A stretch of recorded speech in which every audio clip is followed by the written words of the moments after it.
Salut les coflogs, je me présente, je m'appelle Issia, je suis originaire de Marseille et je vais avoir 34 ans le 7 août, mais chut. J'ai toujours été une passionnée du voyage, j'ai toujours adoré ça, j'ai souvent voyagé en couple à l'étranger sur des longues destinations et j'ai également voyagé seule en backpacker au Vietnam et aux Philippines. Pour moi, la van life, c'est quelque chose que j'ai découvert il y a seulement un an, donc en février 2018. J'ai réservé un van aménagé dans l'Ouest américain pour visiter cette région et c'était juste magique parce qu'en fait vous avez votre confort à proximité, en même temps vous bénéficiez des plus beaux couchers de soleil, vous êtes dans la nature même, vous réveillez avec le chant des oiseaux, enfin c'est juste génialissime. Et quand je suis revenue, j'ai été un peu chamboulée par toute cette expérience. L'été dernier, je me suis retrouvée célibataire et là, je me suis dit, bon ben voilà, j'ai envie de réaliser ce rêve-là.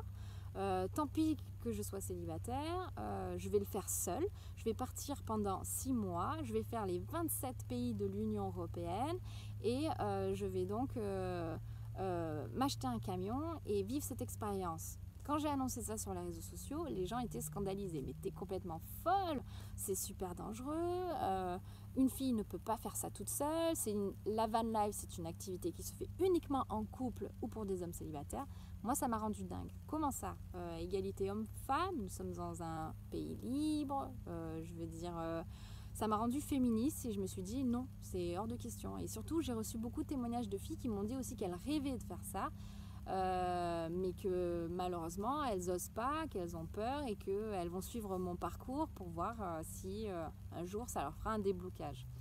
Donc je me suis donné un an. Pendant cette année-là, j'ai créé un itinéraire, je me suis renseignée sur tous les lieux que je voulais voir.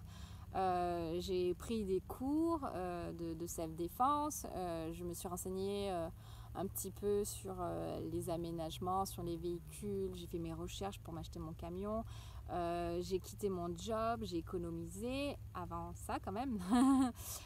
J'ai quitté mon appartement, j'ai vendu ma voiture, j'ai vendu pas mal de mes affaires. Je suis devenue plus ou moins minimaliste parce que en fait on se rend compte qu'on a des placards et des choses à gogo à l'intérieur de chez soi.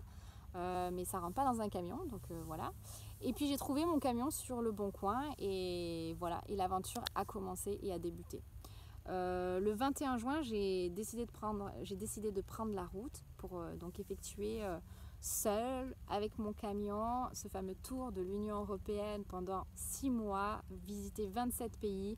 Je dis 27 parce que je compte pas Chypre parce que malheureusement Chypre en camion en 6 mois c'est pas faisable parce qu'il faudrait traverser la Turquie, prendre un ferry qui dure des heures pour visiter un tout petit pays et refaire le parcours en sens inverse. Donc malheureusement, j'ai dû abandonner Chypre, donc c'est vraiment 27 pays sur les 28 de l'Union européenne, mais c'est déjà pas mal. Et je souhaite, quand je vais revenir de ce fameux tour de l'Union européenne, créer une association, le Retour des femmes, tout simplement permettant à toutes les femmes pendant une semaine de formation d'assister à des cours de mécanique, comment aménager son véhicule en VSP, d'assister à des cours et pratiquer donc des exercices de self-défense, que ce soit du Krav Maga, de la boxe ou quoi que ce soit, avoir des conférences avec des van lifers parce qu'il y en a quand même quelques-unes en Europe, très peu en France je vous l'accorde, mais il y en a quelques-unes en Europe. Notamment un petit peu en Allemagne, des Anglaises aussi, voilà.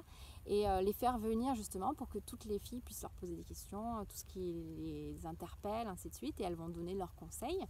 Voilà, donc je croise les doigts pour que tout se passe bien. Vous pouvez me suivre sur Instagram, je partage tout, que ce soit les côtés positifs et les côtés négatifs. Je veux dire, comme je l'ai expliqué la dernière fois, des fois avec Park4Night, on se trouve dans des lieux naturels ou qui sont complètement sales et c'est déprimant parce qu'on se dit mais pourquoi les gens louent des camions ou viennent dans des lieux naturels si c'est pour les dégrader. Ça me rend malade.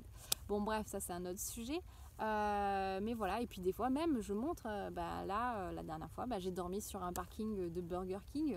Waouh, c'est pas extraordinaire, mais j'avais besoin d'avoir internet, j'avais besoin d'avoir une prise électrique, j'avais besoin de me reposer à ce moment-là. Et puis c'est ça, la van life aussi, c'est plein de petits détails. Des fois c'est paradisiaque, des fois c'est moins bien, mais Mais voilà, en tout cas pour le moment, pour moi, c'est l'idéal. Je n'ai jamais été aussi heureuse. Bon, je voulais pas autant vous parler, je suis vraiment désolée, ça fait 5 minutes. Je vais vous montrer une petite vidéo de mon camion pour vous le présenter. Et puis j'espère à très bientôt. Bonne journée et merci!